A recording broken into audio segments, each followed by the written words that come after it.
12월 13일 월요일 사사기 21장 1절로 12절 말씀.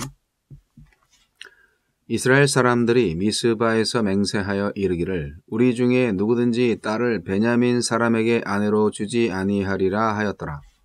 백성이 베델에 이르러 거기서 저녁까지 하나님 앞에 앉아서 큰 소리로 울며 이르되 이스라엘 하나님 여호와여, 어찌하여 이스라엘에 이런 일이 생겨서 오늘 이스라엘 중에 한 지파가 없어지게 하시나이까 하더니, 이튿날에 백성이 일찍이 일어나 거기에 한 제단을 쌓고 번제와 화목제를 드렸더라. 이스라엘 자손이 이르되 이스라엘 온 지파 중에 총회와 함께 하여 여호와 앞에 올라오지 아니한 자가 누구냐 하니, 이는 그들이 크게 맹세하기를 미스바에 와서 여호와 앞에 이르지 아니하는 자는 반드시 죽일 것이라 하였습니다. 이스라엘 자손이 그들의 형제 베냐민을 위하여 뉘우쳐 이르되 오늘 이스라엘 중에 한 지파가 끊어졌도다. 그 남은 자들에게 우리가 어떻게 하면 아내를 얻게 하리요? 우리가 전에 여호와로 맹세하여 우리의 딸을 그들의 아내로 주지 아니하리라 하였도다. 또 이르되 이스라엘 지파 중 미스바에 올라와서 여호와께 이르지 아니한 자가 누구냐 하고 본즉 야베스 길르앗에서는 한 사람도 진영에 이르러 총회에 참여하지 아니하였으니 백성을 계수할 때에 야베스 길르앗 주민이 하나도 거기 없음을 보았습니다. 회중이 큰 용사 12,000명을 그리로 보내며 그들에게 명령하여 이르되 가서 야베스 길르앗 주민과 부녀와 어린아이를 칼날로 치라. 너희가 행할 일은 모든 남자 및 남자와 잔 여자를 진멸하여 바칠 것이니라 하였더라. 그들이 야베스 길르앗 주민 중에서 젊은 처녀 400명을 얻었으니 이는 아직 남자와 동침한 일이 없어 남자를 알지 못하는 자라. 그들을 실로 진영으로 데려오니 이곳은 가나안 땅이더라. 맹세의 악순환.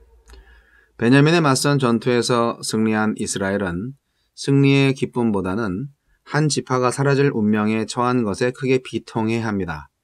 경솔한 맹세가 큰 문제가 된 것입니다. 하느님은 어떤 분입니까? 거짓 예배에 속지 않으시고 침묵하십니다. 이스라엘이 심판의 권한을 남용하여 베냐민 지파를 몰살한 것은 우발적인 일이 아니라 미스바 총회에서 이미 결의된 사항이었습니다. 심지어 그들은 베냐민 지파의 혈통을 아예 끊기로 작정하고 모든 이스라엘 지파와 베냐민 지파 사이에 혼인을 금지하기로 맹세했습니다. 그랬던 그들이 한 지파가 없어지게 하시나이까 하고 하느님께 통곡하며 제사를 드립니다. 자기 속에는 옳은 대로 맹세를 들여놓고는 그 알량한 종교적 틀 안에 갇혀 되돌릴 방법이 없다며 괴로워합니다. 이들에게 하나님은 곤경을 모면할 때만 필요한 편의적 대상일 뿐입니다. 그러나 하나님은 결코 속지도 않으시고 이용당하지도 않으실 것입니다. 우리에게 주시는 교훈은 무엇입니까? 참된 회개는 잘못된 맹세를 철회하는 것일 텐데 종교적 위선을 굽힐 줄 모르는 이스라엘은 더 심각한 악으로 치닫습니다.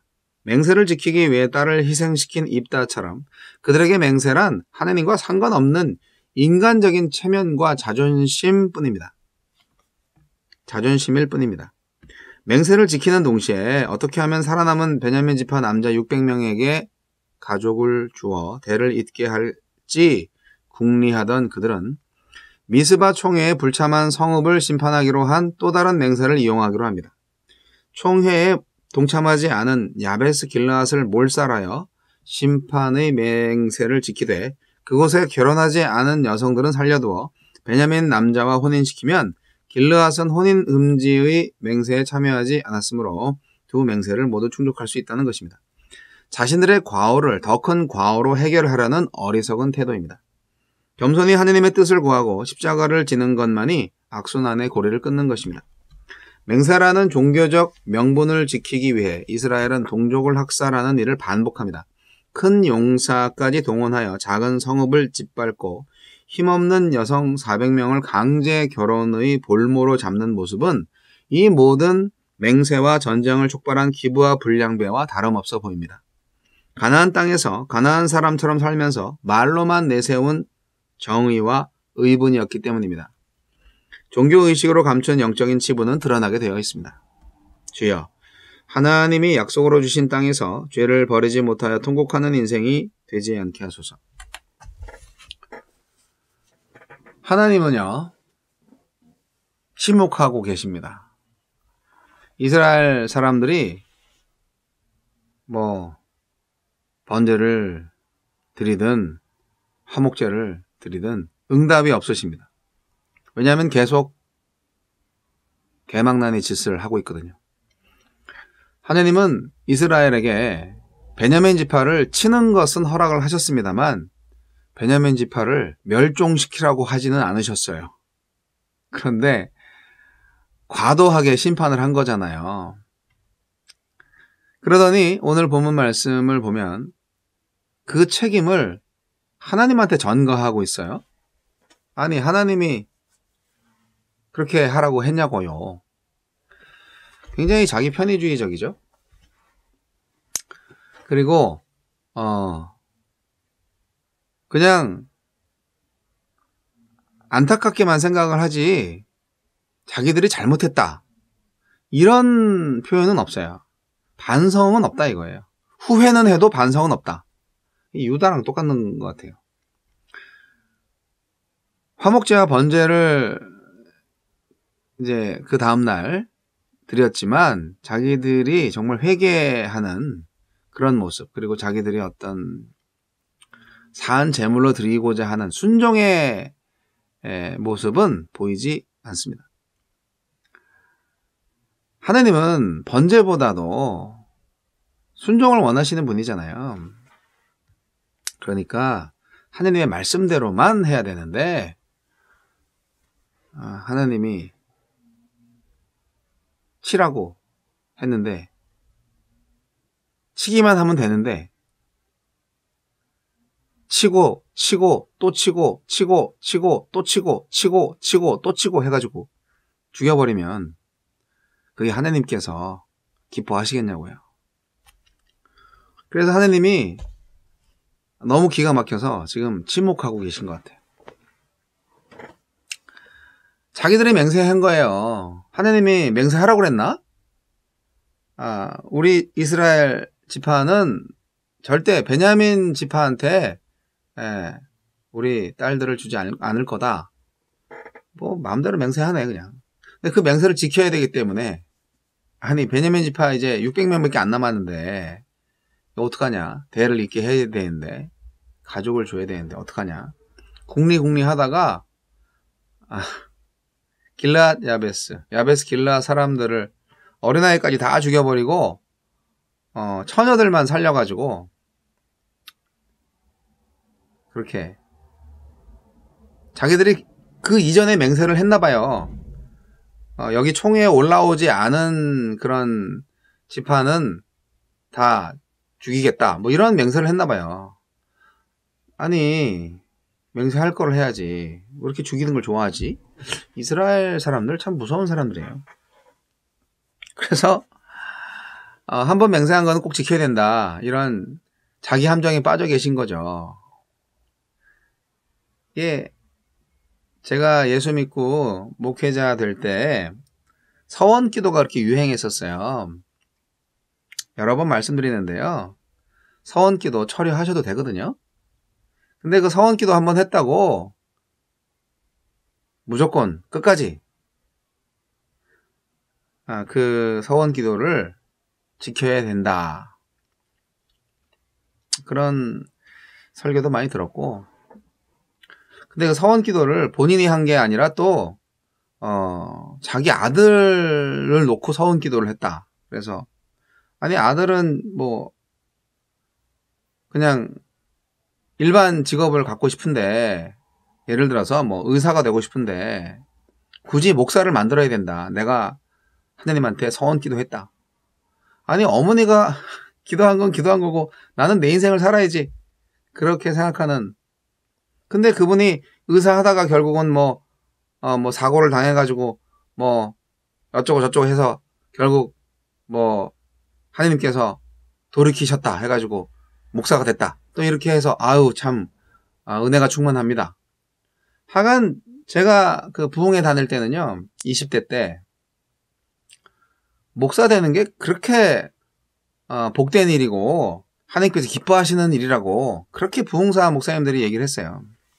30년 후에 이렇게 교회가 쇠퇴하고 믿음 생활이 엉망진창이 될 거를 예상했다면 그때 목사가 되는 거를 좀 더 신중하게 생각하지 않았을까. 저뿐만이 아니라 다른 모든 목사 지망생들도 그렇지 않았을까 하는 생각을 하는데요. 물론 세속적인 생각은 맞지만 여하튼 더 신중하게 생각을 했을 수 있습니다. 30년 후의 미래를 내다볼 수 있었다면 말이죠.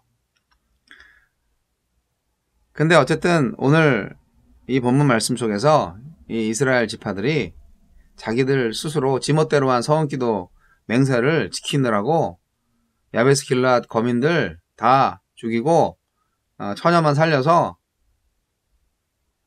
데리고 왔는데 400명밖에 안 돼요.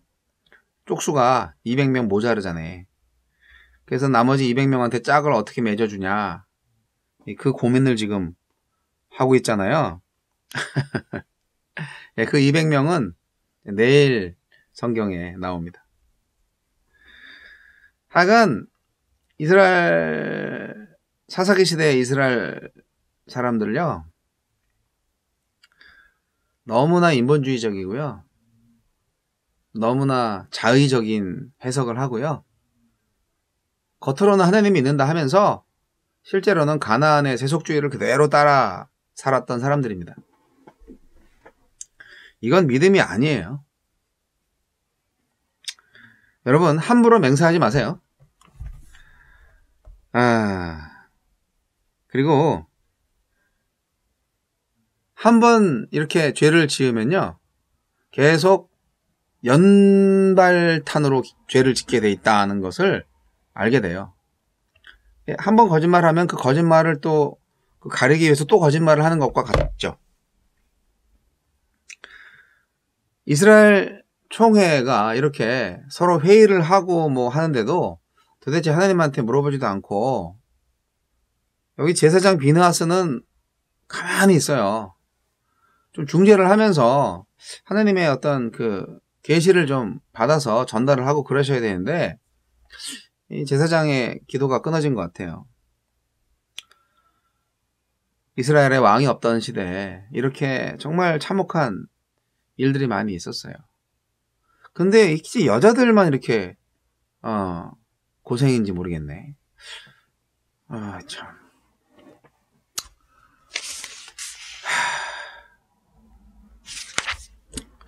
베냐민 지파 뭐 없어지면 안 되나? 죄송한 말씀이지만 하여간 이 이스라엘은요 12이라는 숫자에 아주 좀 나쁘게 말하면 집착을 하는 거고요. 좋게 말하면 그 12이라는 완전 숫자를 사수하기 위해서 정말 열심히 노력을 합니다. 그래서 뭐 12지파 12제자 많이 있죠. 이 완전수예요. 그래서 베냐민 지파를 한참 계속 진멸하다가 아예 죽이면 안 되지. 지파 하나 없어지면 안 되지. 그런 생각을 하게 돼서 결국 베냐민 지파를 살리는 그 내용이 사사기 21장입니다. 베냐민 지파의 회복이라는 거죠. 21장의 주제가. 자, 어제 주일 설교 내용도 오늘 내용을 포함하죠. 어제 주일 설교 내용은 사사기 전체의 주제에 왕이 없는 나라에 관한 교훈을 드렸는데요. 저는 오늘날에도 우리가 민주주의 공화국에 살지만